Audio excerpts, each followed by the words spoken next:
¿Me escuchan? Sí, profe. Bueno, ahí vi el mensaje de Jorge y de Ana. Bueno, vamos a continuar. Estábamos viendo la estructura química de las hormonas, que nos decía que podían ser de 3 tipos. Ya vimos las polipeptídicas, ¿verdad? O proteicas. Y ahora vamos a ver la estructura química, la otra estructura química de las hormonas esteroideas. Y la estructura química de estas hormonas esteroideas que acá ustedes están viendo, estradiol, testosterona, cortisol, aldosterona, se asemeja mucho a la del colesterol.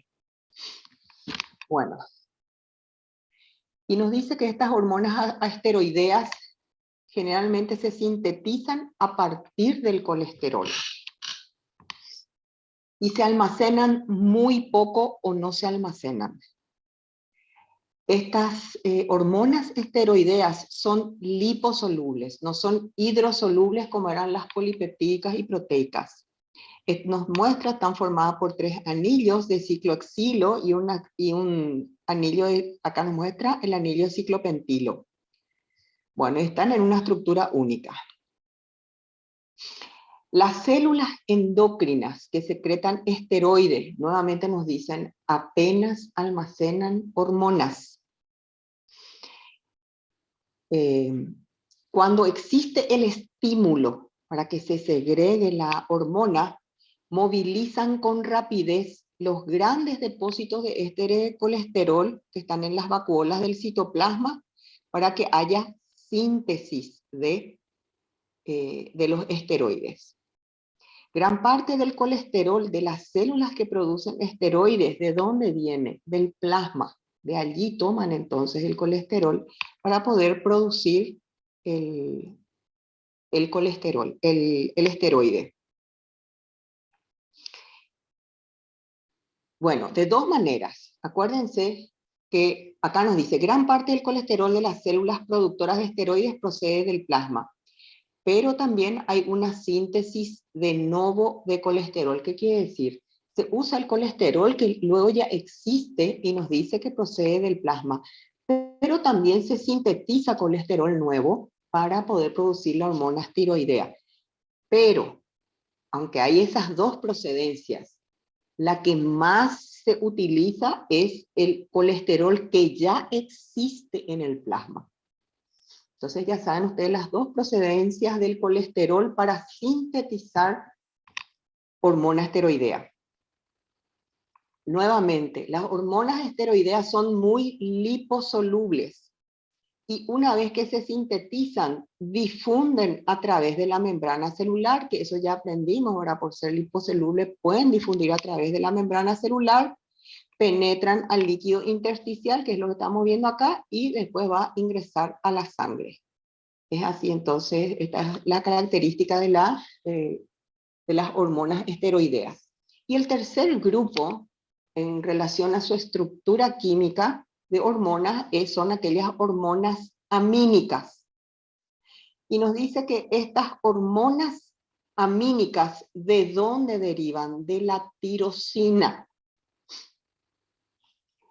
Los 2 grupos de hormonas, a su vez, hay 2 grupos de hormonas que derivan de la tirosina. ¿Y cuáles son? Las que se sintetizan en la glándula tiroidea y las que se sintetizan en la médula suprarrenal. Y se forman por la acción de enzimas que están en el citoplasma de las células glandulares. Eso vamos a ir viendo. Entonces ya sabemos, el tercer tipo de estructura química de las hormonas son aquellas que se llaman hormonas amínicas. Y estas hormonas amínicas derivan de la tirosina. ¿Dónde se sintetiza la tirosina? Y nos dice, en la glándula tiroidea y médula suprarrenal. Por eso hay 2 grupos de hormonas dependiendo que sean sintetizadas en glándula tiroidea o médula suprarrenal. Bueno, y para poder recordar un poquitito entonces, Las hormonas tiroideas, ¿dónde se sintetizan? En la glándula tiroides. Pero nos dice además, se sintetiza y se almacena en la glándula tiroides. Entonces yo quiero que vean, esta imagen acá corresponde a la tiroides, a una glándula tiroidea. Para recordar esto, para que no les sea un poco duro, vamos a mirar esto primero. Esto también es de Guyton y ¿qué es lo que estamos viendo en esta figura? Esta es la glándula tiroides, es lo que estamos viendo acá, ¿verdad? Y nos dice, esta glándula tiroides contiene un número elevado, muchos folículos cerrados, a esto se refiere. Estos son los folículos y vemos que realmente están cerrados. Bueno, entonces en la glándula tiroides hay muchos de estos folículos cerrados, nos dice cuáles son los diámetros, y estos folículos a su vez en la luz están repletos, esto que vemos acá, este colorcito, lila claro, de color lavanda parece, repletos de una sustancia secretora, que es un coloide. Y dicen, estos folículos están revestidos por estas células cúbicas, células epiteliales cúbicas. Y son estas células epiteliales cúbicas las que secretan en la luz de la glándula, son las que secretan entonces la sustancia coloide. Entonces, cuando nosotros estamos hablando de esto es la célula cúbica que está en el folículo. Y este sería la luz del folículo, donde estaría la sustancia coloide. Y esta es la membrana basal hacia el espacio intersticial donde están los vasos sanguíneos. ¿Se ubican entonces?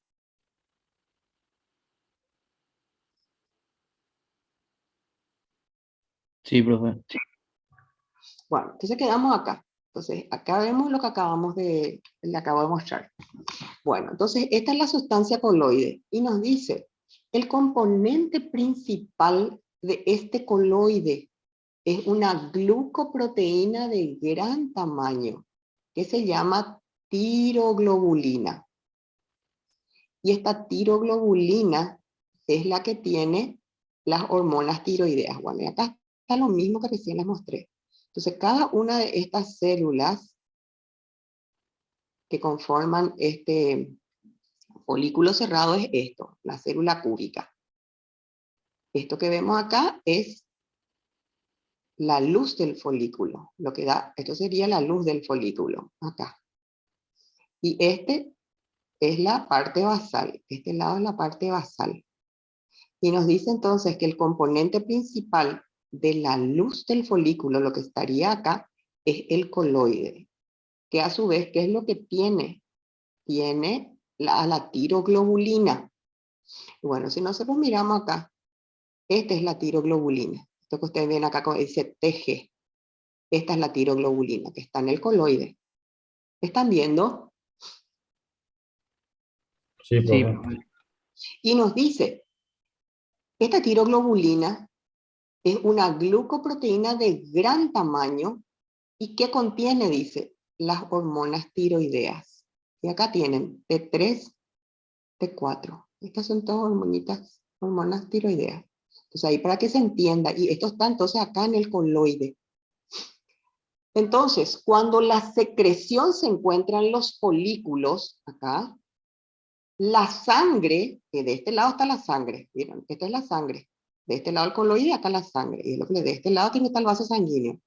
Entonces, cuando ya hay acá secreción dentro del coloide, o sea, esa tiroglobulina, la sangre tiene que absorber, pues tiene que pasar la sangre, pues entonces va para el lado de la sangre y absorbe de nuevo a través del epitelio folicular, esto, o sea, del epitelio del folículo nos dice, para que pueda ingresar al organismo. O sea, ¿cómo sale entonces esto acá? Y el coloide, la tiroglobulina que se necesita, que tiene la sustancia, que tiene las hormonas tiroideas y tiene que ingresar a torrente sanguíneo. Y así como nos dice, este camino es el que hace, y esto es lo que estamos viendo acá.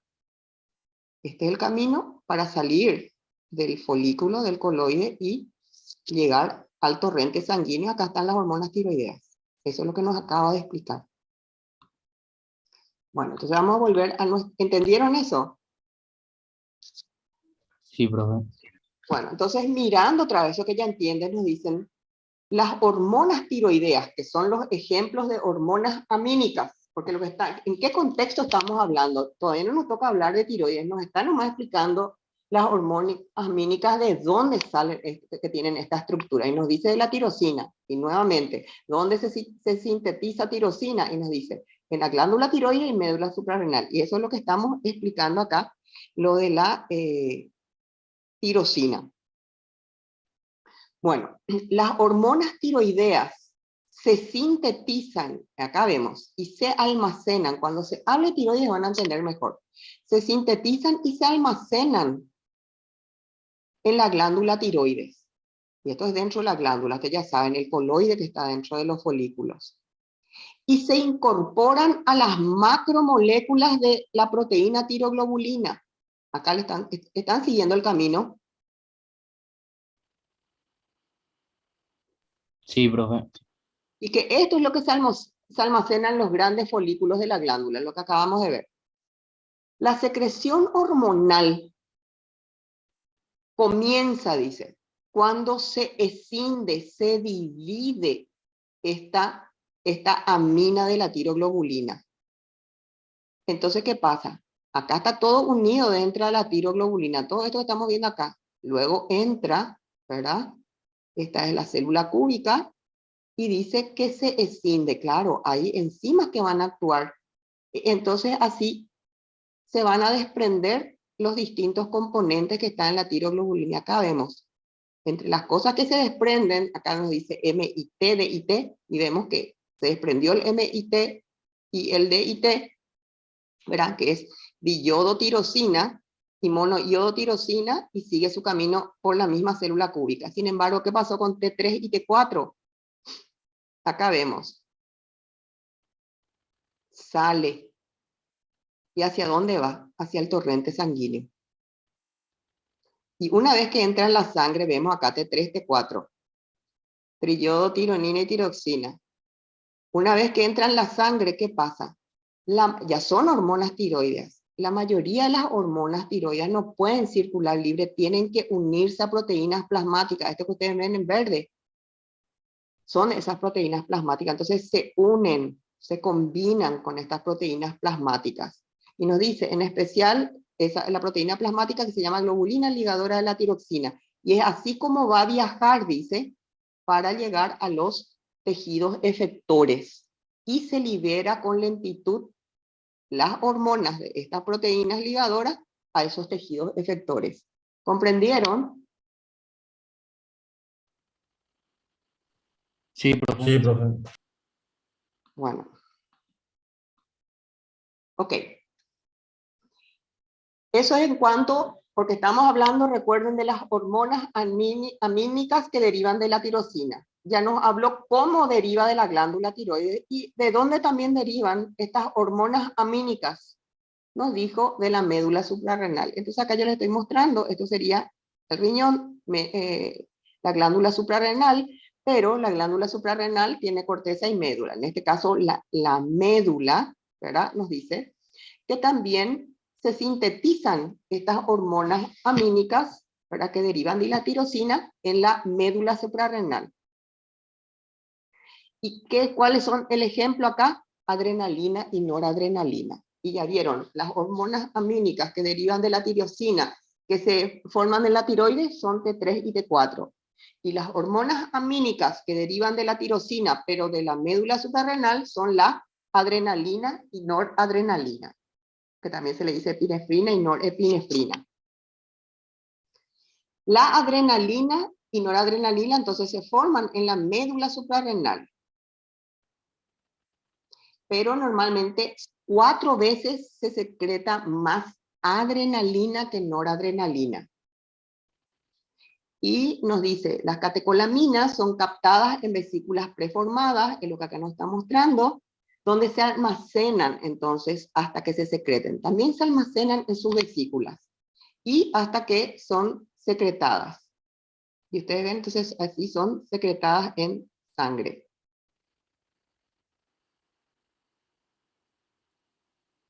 Bueno, ¿cómo una vez que ingresan a la sangre, nos dice, permanecen en el plasma o en forma libre, que si están solas o conjugadas con otras sustancias? Y también pueden desplazarse en forma libre o conjugada.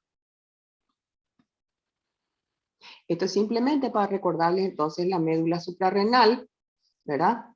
Esto que ven en este color es zona de la médula, y esto es lo que corresponde a la corteza. La médula suprarrenal, para recordar un poquitito, ocupa el 20% de la glándula. 20% es la quinta parte, nomás es médula. Y nos dice ahí que entonces segrega la adrenalina y la noradrenalina. Acá nos muestra un poquitito lo que es la zona, como se vería histológicamente. Y a la adrenalina y noradrenalina se le dice catecolaminas. Y son esas las hormonas, o sea, esas catecolaminas, las que van a producir los efectos en los órganos efectores. Nos adelante nomás, estas hormonas, estas catecolaminas, adrenalina y noradrenalina, que son secretadas por la médula suprarrenal, dice, provocan casi los mismos efectos que cuando actúa en estimulación del simpático. Cuando se estudió el simpático, ¿qué hacía? Y bueno, nos dice, adrenalina y noradrenalina que se secreta a este nivel, tienen prácticamente los mismos efectos que estimulación directa que el simpático. Nos hace esa comparación. Bueno, ok. Nos va a decir, por ejemplo, que la adrenalina y noradrenalina se secretan varios segundos después de la estimulación de la glándula. ¿Qué quiere decir? Enseguida se estimula la médula y enseguida ya hay secreción. No es que 2 días después, 3 días después, no, en segundos ya hay secreción de adrenalina y noradrenalina. Y tardan en desarrollar su acción en segundos o en minutos. Se secreta rápido, y ya la acción en los órganos efectores que tienen estas hormonas, o sea, adrenalina y noradrenalina, en minutos, en segundos o minutos ya se puede ver el efecto de estas hormonas. En cambio, la tiroxina o la hormona del crecimiento, sin embargo, tardan meses, se secretan, pero su efecto se ve en meses para que ejerzan todo el efecto. Entonces, eso en cuanto a ver la rapidez del efecto de estas hormonas, cómo va comparando, cómo difieren. Entonces, por lo tanto, otra cosa que tenemos que conocer de las hormonas, aparte de todo lo que ya dijimos, que el inicio y la duración de la acción difieren de cada hormona. Son todas hormonas, pero a su vez cada una tiene sus características propias, sus rasgos. Y también va a depender de la función de control específica que haya sobre esa. Acuérdense que para la secreción hay todo un control por retroalimentación que ya nos dijo.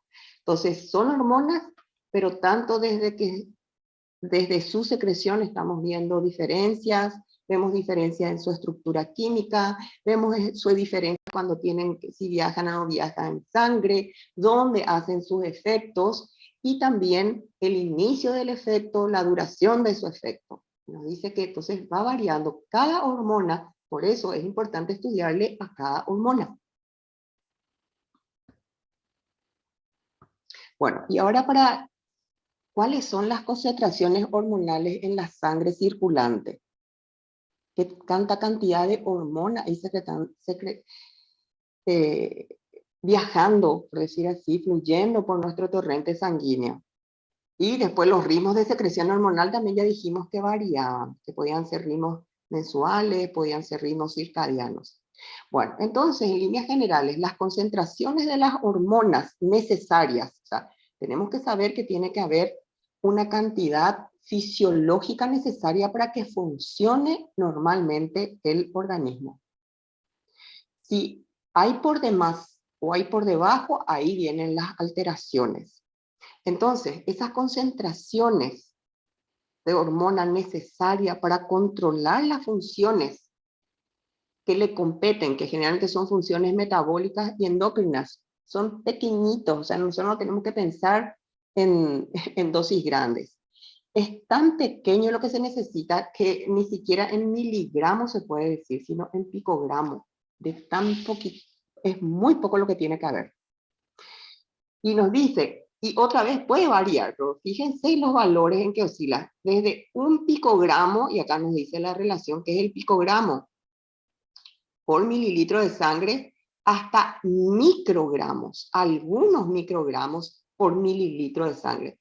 Entonces, estos son las unidades de medida cuando se tienen que medir hormonas, porque es muy pequeñito. No vamos a ver como los miligramos por decilitro, ¿verdad? Porque es mucho. Entonces, se usa o picogramo o se usa microgramo. Picogramo por mililitro o microgramo por ml de sangre. Eso es lo que realmente cuando se hacen las mediciones se usan, entonces ya sabemos, estas unidades de medida, ya que las concentraciones son pequeñísimas, pero que tienen que haber.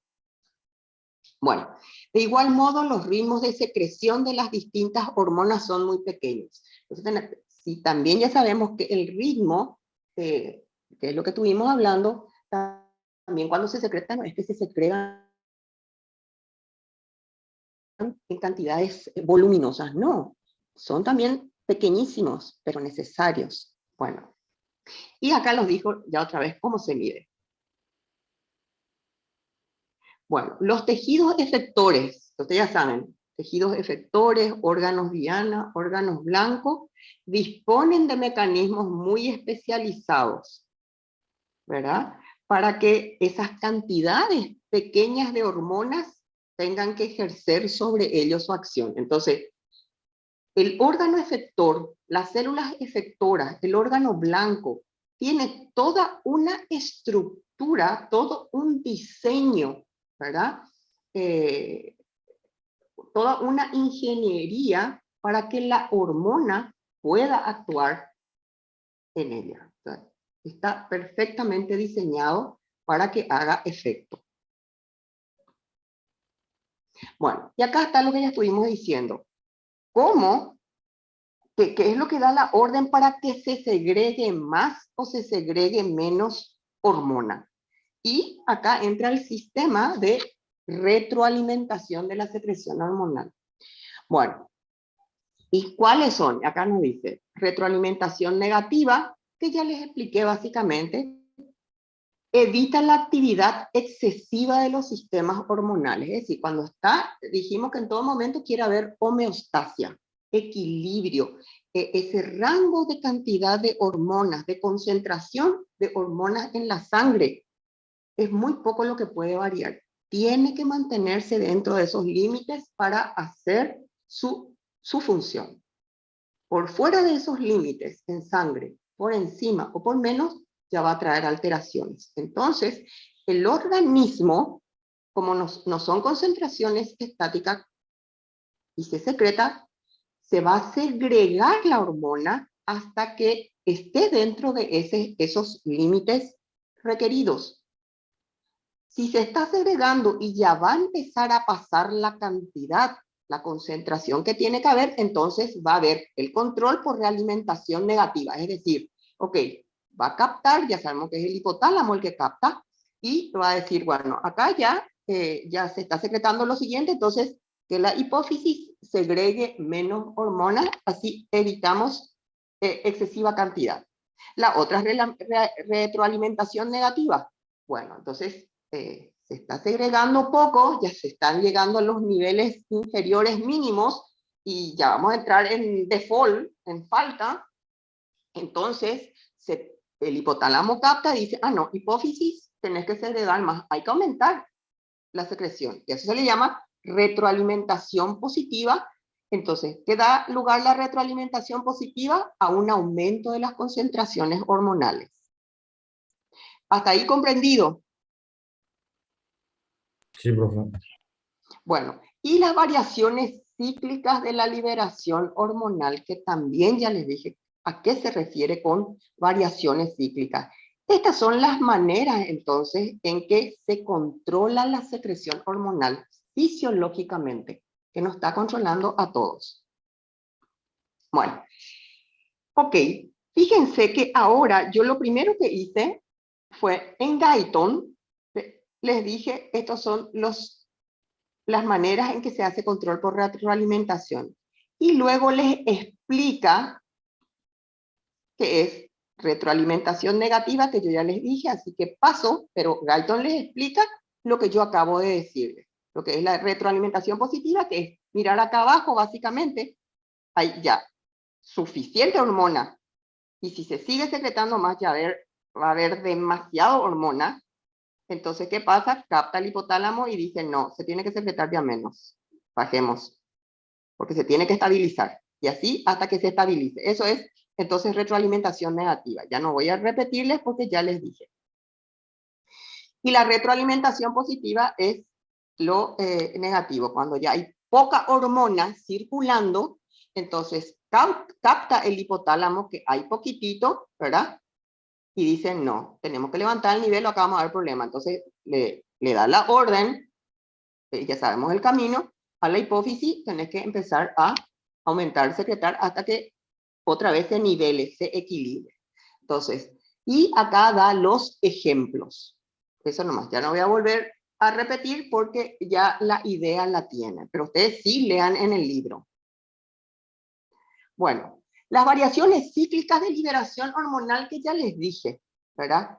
Que en esa primera parte, cuando usé la otra bibliografía, básicamente nos decía el ritmo circadiano y también nos decía el ritmo mensual, dependiendo, por ejemplo, la mujer en qué época del mes va a segregar más una hormona que otra, cuando está todavía en su etapa fértil.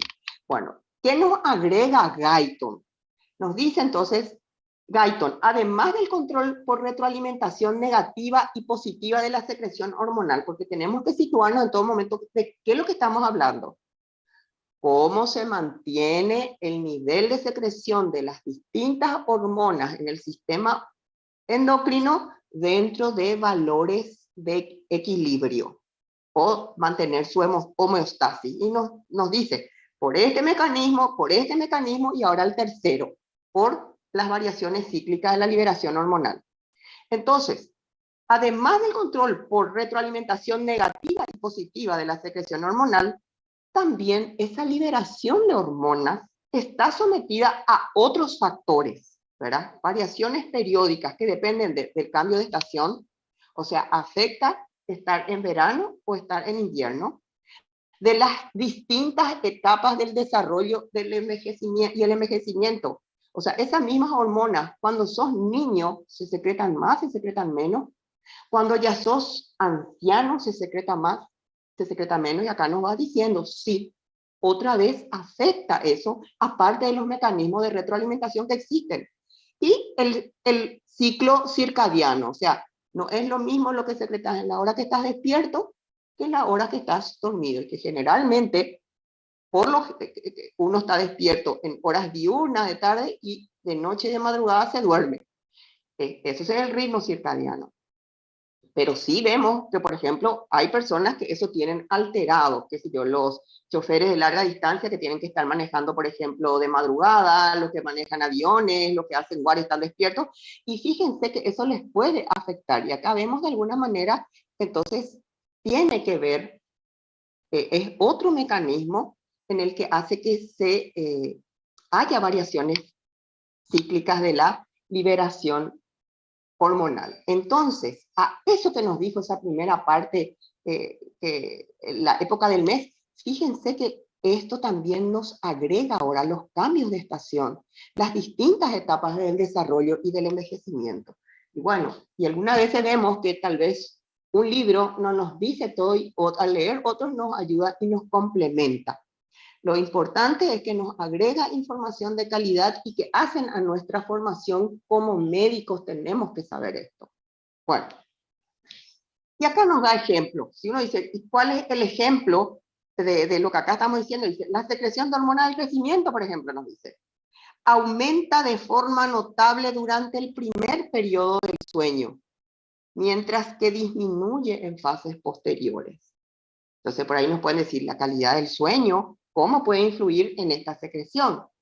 En muchos casos, estas variaciones cíclicas de la secreción hormonal obedecen a los cambios de actividad de las vías nerviosas que intervienen en el control de la liberación. Fíjense que otro factor nos está mostrando porque se van descubriendo.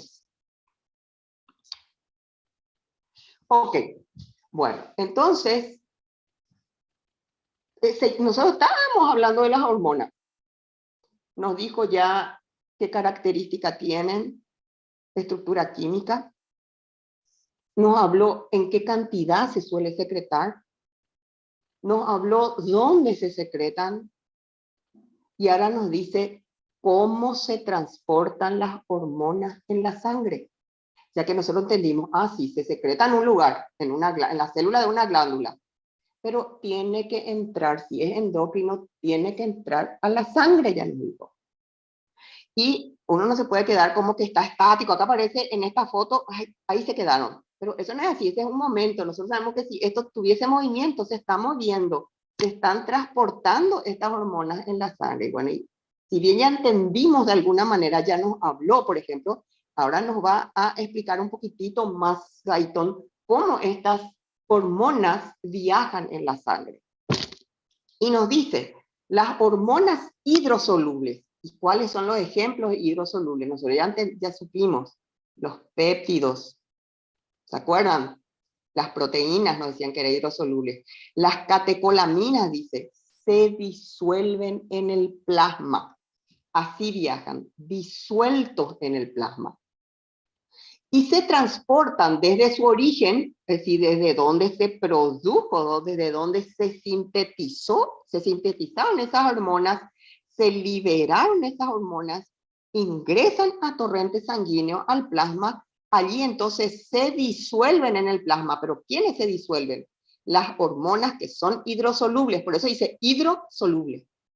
¿Y cuál es la porción hidrosoluble del plasma? El plasma es la porción, entonces, donde pueden viajar de esa manera en la sangre, en el plasma realmente, que es una parte de la sangre.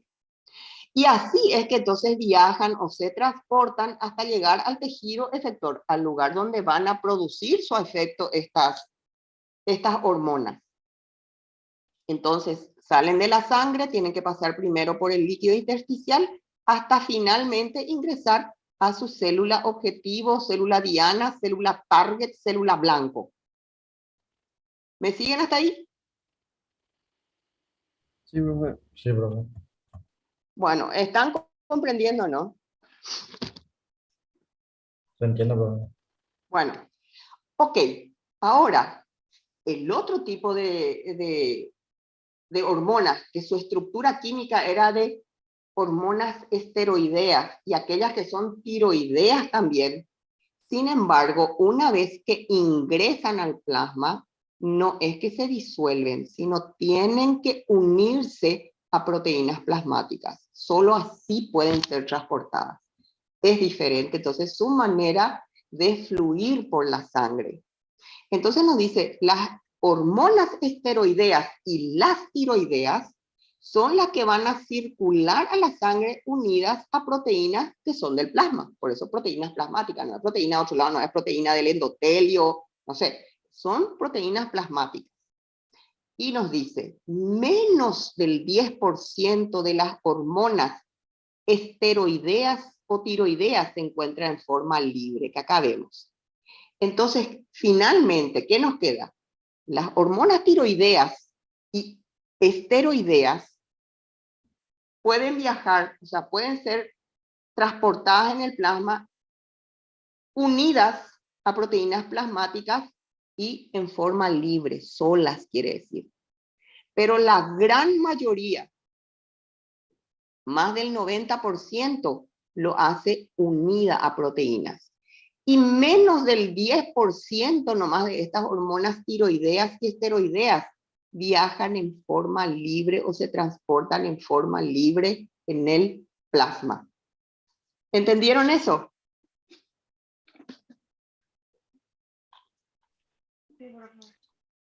Bueno, y recordar entonces, ¿cuál era la hormona tiroidea? Y nosotros recordamos T3 y T4 sobre todo, y nos dice, más del 99%, o sea, casi el 100%, más del 99% de la tiroxina es la T4, está unida a proteínas plasmáticas, dice. No obstante, las hormonas unidas a las proteínas, ahí ya nos dice, o sea, es así como se transportan en el plasma. Pero nosotros sabemos que en algún momento, o sea, el objetivo final de estas hormonas no es quedarse per secula seculorum por el resto de sus días en el plasma, no. El plasma es medio de transporte. Finalmente tienen que llegar también a un tejido, a las células de un tejido objetivo. ¿Y qué nos dice? Sin embargo, las hormonas que están unidas a proteínas no difunden bien a través de los capilares, no pueden difundir con una proteína plasmática. Ustedes se imaginan que los capilares, si están perdiendo proteínas plasmáticas, va a ser o sea, normalmente no pueden perder proteínas plasmáticas. Las proteínas del plasma tienen que seguir en el plasma. Entonces nos dice, estas hormonas, y ya sabemos cuáles, al estar unidas a estas proteínas plasmáticas no hay problema, viajan así. El tema nomás es que así unidas no pueden prácticamente traspasar, o sea, salir del vaso sanguíneo para ingresar al tejido efector. Por lo tanto, mientras están unidas a las proteínas plasmáticas, no tienen actividad biológica. Estas hormonas no ejercen su actividad mientras están unidas a estas proteínas. El momento en que van a poder tener la actividad que tienen que tener es cuando se disocian, salen de su transporte, que es la proteína plasmática, para ingresar a su célula blanca, a su célula objetivo. ¿Me comprendieron comprendieron eso? Sí, profe. Por lo tanto, nos dice, estas proteínas que viajan en las, estas hormonas, y ya sabemos, ejemplo, esteroideas y tiroideas, que viajan unidas a proteínas plasmáticas y que son inactivas mientras están unidas a estas proteínas, dice, ese hecho, y de que ahí no hacen efecto, ese hecho las hace que se comporten estas proteínas, no solo como transporte, sino que actúan como depósito de estas hormonas. Fíjense que en las otras el depósito eran estas vesículas dentro de las células. ¿Se acuerdan? Hasta que venía un estímulo y las liberaba. En cambio, acá el depósito es estas proteínas plasmáticas.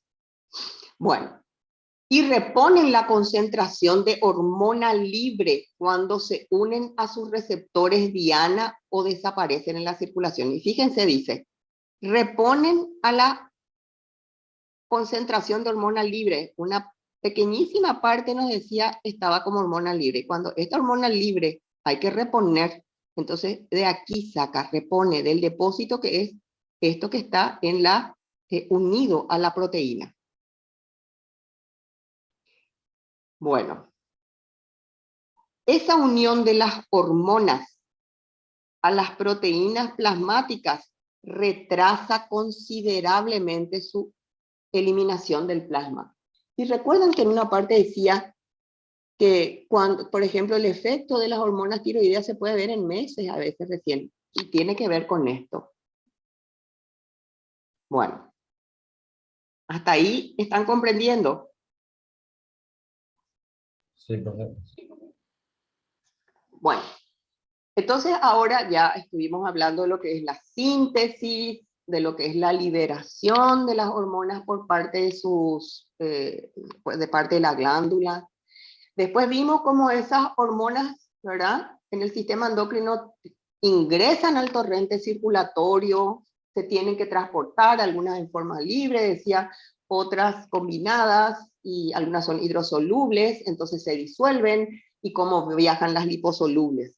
Ahora el tema es, esas hormonas no van a quedar por siempre y para siempre en el torrente sanguíneo.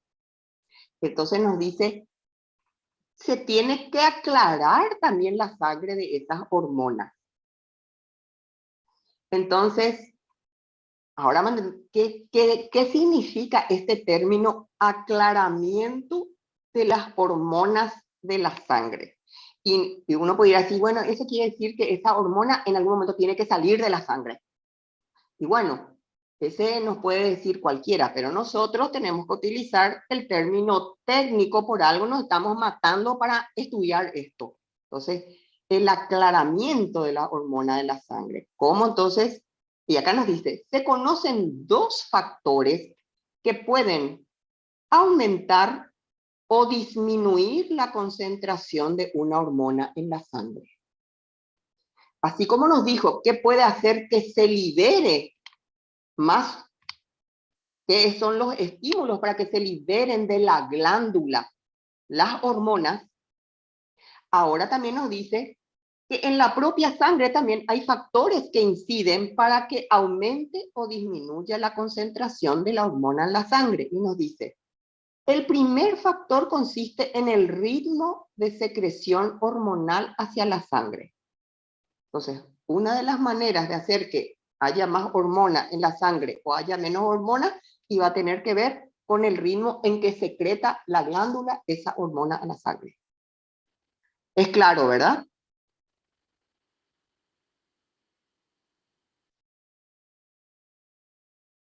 Lo otro que puede hacer que aumente o disminuye la concentración de una hormona en la sangre es acá viene, la velocidad de aclaramiento hormonal de la sangre, o sea, la velocidad con que esa hormona sale de la sangre.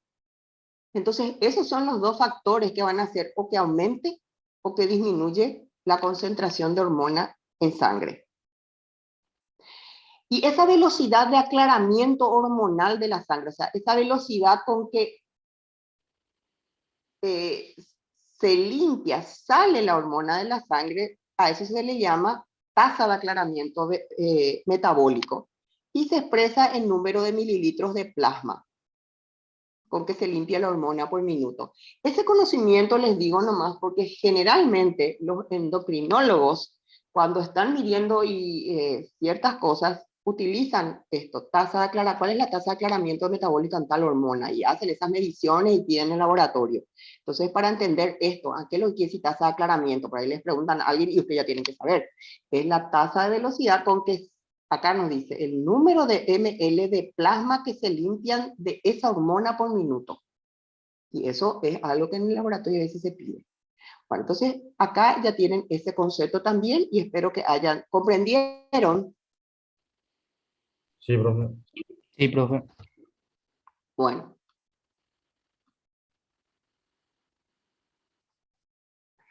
¿Cómo se elimina las hormonas del plasma? Ya entendemos, ya entendimos acá, casi como entran al plasma, tienen que salir también. No es que se quedan ahí desde que uno nace hasta que uno muere, no. Es dinámico, entra, sale. Ahora, la manera como entran ya comprendimos, nos explicó ya. Ahora, ¿cuáles son las maneras de que sale del plasma, que se elimina, nos dice entre comillas, ¿verdad? Y nos dice, son 4 las maneras en que las hormonas pueden salir del plasma. Una puede ser porque haya destrucción metabólica por los tejidos, es decir, los tejidos le van a destruir a esa hormona. Entonces, deja de ser hormona. La segunda, por el hecho de que se une a los tejidos. La tercera, las hormonas se excretan por la bilis en el hígado. Es un lugar de excreción. La cuarta, excreción renal hacia la orina. Entonces acá están los 4 mecanismos o maneras por las que las hormonas se liberan del plasma.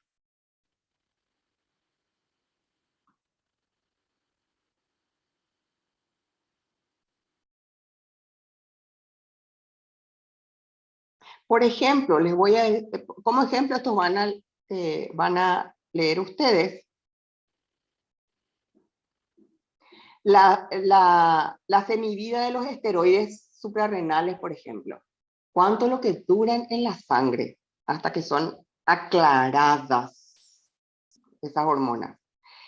Entre 20 y 100 minutos, calculen. Una hora, ¿cuántos minutos tiene? 60, profe. Sí, y bueno, fíjense, dura entre 20 minutos, que es la quinta parte de una hora, hasta 100 minutos. Y eso sería, entonces calculen, 1 hora 20. Ese es el tiempo, entonces, entre que está en circulación los esteroides suprarrenales. Sin embargo, las hormonas tiroideas que están unidas a proteínas, que ella nos dijo, las que están unidas a proteínas, por ejemplo, duran más, tardan más en salir, asciende 1 a 6 días. Pero los esteroides también están unidos. Y este quiere decir que los otros están menos tiempo, y eso van a ir ustedes leyendo. ¿Cuáles son qué pasa con los hidrosolubles? En cambio, estos son lipo. Entonces, acá ven la tasa de aclaramiento. ¿Cuánto tiempo duran en sangre? Las hormonas esteroideas, 20 a 100 minutos. Las tiroides duran más. Bueno, ok. Salen de la sangre. ¿Y a dónde van? Nosotros ya sabemos, ya hicimos, digamos, la película completa. Ya sabemos la película completa. La hormona tiene que salir de la glándula y viaja por la sangre hasta llegar al tejido efector. Nosotros ya tenemos clara la película. Ahora nos está describiendo el paso a paso. Bueno, entonces nos dice, ahora nos va a explicar, una vez que sale de sangre y tiene que llegar a la célula blanco, nos dice entonces, nos va a explicar, tienen que esas células tener receptores para esa hormona, para que entonces la hormona pueda unirse al tejido blanco, quiere decir que tiene que tener receptor ese tejido blanco para esa hormona. Y así se va a activar la hormona. Porque vimos, mientras está en sangre, ahí no es que hace su efecto, tiene que llegar. ¿Dónde hace efecto? En la célula blanca. ¿Y cómo sabe cuál es la célula blanca? Porque no tiene ojos, sino porque tiene receptores y se encastra a su receptor. Y una vez que se encastra a su receptor, encaja con su receptor, allí se activa la hormona en la célula blanco. Esto es básicamente lo que está diciendo el título, nomás lo oiga. Entonces ahora yo les voy a desarrollar lo que ya les dije. La acción de una hormona comienza con su unión a un receptor, pero no a cualquier receptor ni a cualquier célula, sino al receptor específico para esa hormona, porque acuérdense, en la sangre están al mismo tiempo varias hormonas circulando. Y como una saben a dónde irse, cuál es su célula blanco, y es porque encuentra su receptor específico. Cada hormona tiene su receptor específico en la célula efectora. Y acá está. Entonces, la hormona sale de la sangre, y en este caso no, qué sé yo, acá nos muestra una receptora específica, una hormona específica, pónganle el nombre que quieren, pónganle que esta es tiroxina, y tiene una forma triangulito. Y bueno, este triangulito va a encajar en este tipo de receptor o va a encajar en este tipo de receptor. Obvio, encaja en este. Entonces, quiere decir, va a pasar de largo esta célula, porque entonces esta no es su célula efectora, no es su célula diana, porque no tiene los receptores. Es la manera en que sabe cuál es la célula donde tiene que ir. Por los receptores. ¿Comprendieron ya esa idea? Sí, profe. Bueno. Hay más gente, solo vos me estás respondiendo, porque yo ya sé que la gente se conecta muchas veces y realmente no está atendiendo. Mentira, profe, sí Sí, estamos. estamos más, profe. Estamos, profe. Ah, bueno, no, es mentira. Yo por eso pregunté si acá hay, porque yo sé que a veces, no digo acá, hay veces que eso hacen y ustedes saben, hay gente que se conecta pero no está atendiendo. A mí me encantaría que ustedes sí estén atendiendo. Bueno, sigamos. Entonces ya entienden. Entonces, cuando esta hormona va a empezar su efecto, no es ni cuando se sintetiza, que ya vimos todas las etapas que tiene que pasar, no es cuando se libera, no es cuando va por el torrente sanguíneo, es cuando se une al receptor específico en la célula efectora. Y nos dice, las células que carecen de receptores para una hormona, en este caso, acá, estos están buscando, no encastran ninguno, dice, no, esta no es célula receptora. Entonces, ¿qué dice? No van a responder esas células a esa hormona porque no tienen los receptores para esa hormona. Entonces, acá vemos la diferencia. La célula diana o célula efectora es aquella que tiene el receptor para esa hormona. Si la célula no tiene receptor a esa hormona, no es célula diana, no es célula blanco, no es el target. Bueno, entonces ahora, localización de los receptores. Acá nosotros decimos, sí, los receptores están en la membrana celular, pero fíjense lo que nos va a decir ahora la ciencia, en este caso, la ciencia aplicada a la fisiología. Los receptores de algunas hormonas se localizan en la membrana de la célula efectora. Sin embargo, hay receptores que están en el citoplasma y otras que están en el núcleo. Entonces, ¿dónde se localizan los receptores de las hormonas en las células blanco o células diana y algunas en la membrana? Otras células receptoras tienen, los receptores tienen en el citoplasma y otro en el núcleo. Esos son los 3 lugares posibles donde se encuentran receptores de hormonas. No se queden con que solamente es membrana. Membrana celular. ¿Comprendido? Sí, profe. Sí, profe. Ahora, sigamos. Como nos empezó diciendo este conocimiento, la acción de la hormona comienza con la unión de su receptor específico en la célula efectora, nos dice, cuando la hormona se combina con su receptor, sea en membrana, sea en citoplasma, sea en núcleo, acá ya está combinado.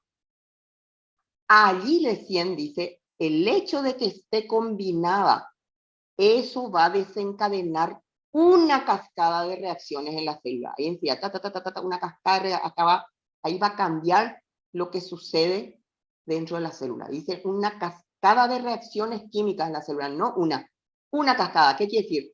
Es como el dominó. Ocurre esto y al ocurrir esto, esto va a hacer que ocurra esto. Ahora ocurrió esto, lo siguiente. Ahora lo siguiente. Eso quiere decir cascada, no es que ahora esto y después el paso 10. No, uno detrás de otro va a empezar a ocurrir, nos dice entonces, de reacciones químicas en la célula. La activación se potencia en cada etapa, de forma que hasta una pequeña concentración de hormona puede ejercer un gran efecto. Entonces, el conocimiento que de alguna manera teníamos. Primero lo que sabemos que las concentraciones circulantes de hormona en sangre son pequeñísimas, ya nos dijo por eso cuáles eran los valores que se utilizaban. Eso en cuanto a lo que circula en sangre. Ahora, en cuanto a cantidad de hormona necesaria para que haya esa cascada de reacciones una vez que se una a su receptor, ¿y qué nos dice? Que con pequeñas concentraciones ya también ocurre un gran efecto. Entonces, en todo momento nos estamos dando, en esta cuestión de hormonas, pequeñísimos son los valores que pueden oscilar para que haya o no reacciones químicas. Bueno, los receptores hormonales.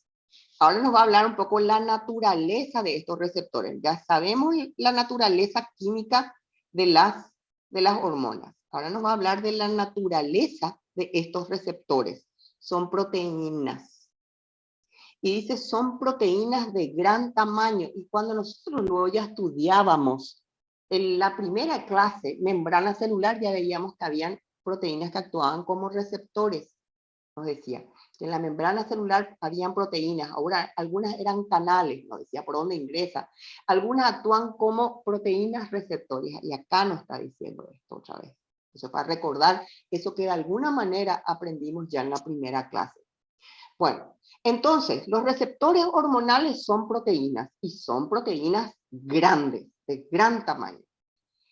Cada célula estimulada posee habitualmente, fíjense, entre 2.000 y 100.000 receptores para la hormona. No, es que tiene 1, 2, 3 y 4 nomás. Entre 2.000 y 100.000 receptores por célula estimulada. Muchos receptores tienen. Y nos dice, además, cada receptor de entre esos 2.000 a 10.000 suele ser muy específico para una única hormona. Lo que va a determinar, que también ya entendimos, el tipo de hormona que va a actuar en un tejido concreto. Ya comprendimos también esa idea.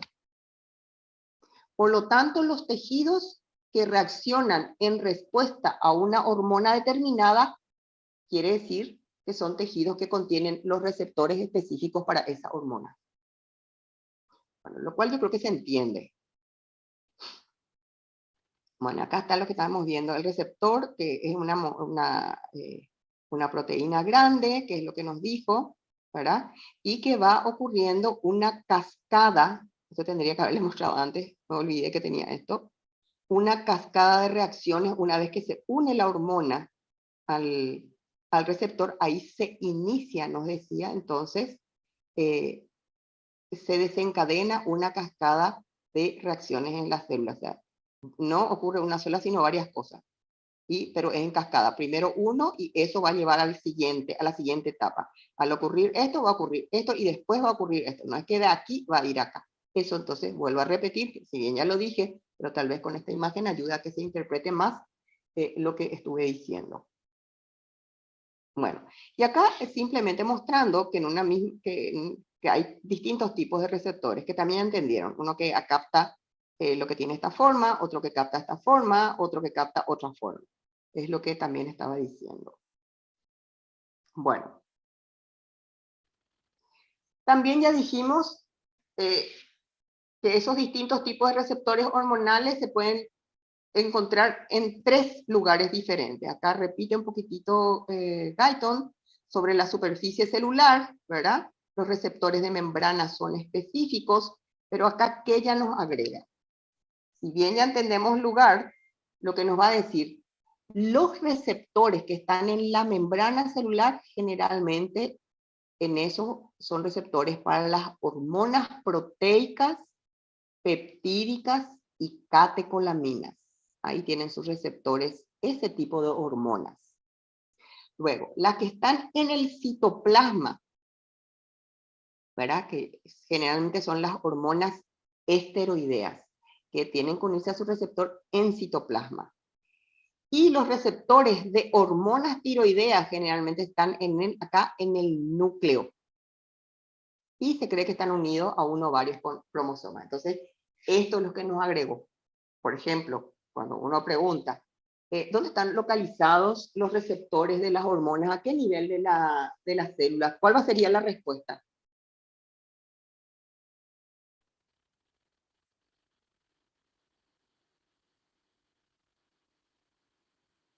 Y en 3 lugares ¿Cuáles van a son? estar, profe, ¿verdad? Exacto. ¿Cuáles? En el núcleo, citoplasma y en la superficie de la membrana. Exacto. Y ahí va a venir a continuación. ¿Cuáles son las hormonas que utilizan los receptores de membrana celular? ¿Cuáles son las hormonas que utilizan que se unen a los receptores de citoplasma? ¿Cuáles son las hormonas que se unen a los receptores de núcleo? Entonces, ¿qué quiere decir? Que hay que saber también los ejemplos. Y ustedes cuando vayan estudiando cada hormona, todo esto tienen que ir sabiendo. ¿Cuál es la esteroidea? ¿Cuál es liposoluble? ¿Cuál es hidrosoluble? Todo ese cuadrito que de alguna manera les va a ayudar esa tabla que les mostré de Guyton, y ustedes le pueden ir enriqueciendo según lo que ustedes quieran más meter para que les sea una ayuda a memoria. Ok. Eso no. Lo único acá les voy a decir, ustedes van a leer.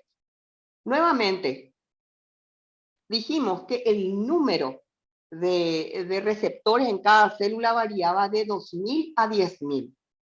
Entonces nos dice acá, el número y la sensibilidad de los receptores están regulados. Entonces ustedes van a ver, ¿qué regula el número de receptores? Por ejemplo, nos dice, el número de receptores de las células efectoras no permanece constante. Otro concepto que hay que tener.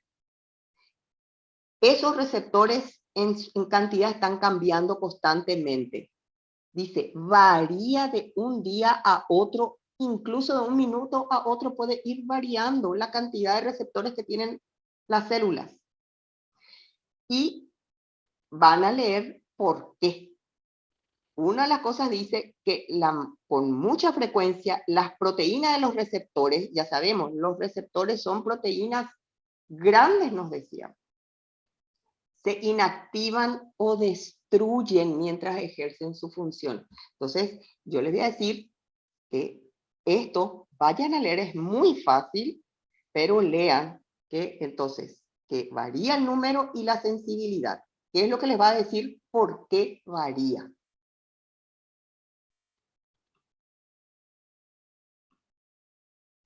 Bueno, a ver un poquitito.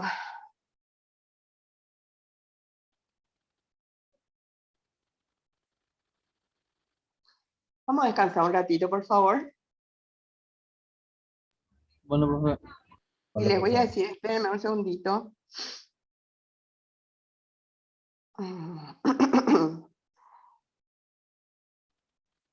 Y 50, 4 y 50 volvemos, ¿sí? Dale, profe. Vale, profe, Gracias. gracias. Gracias.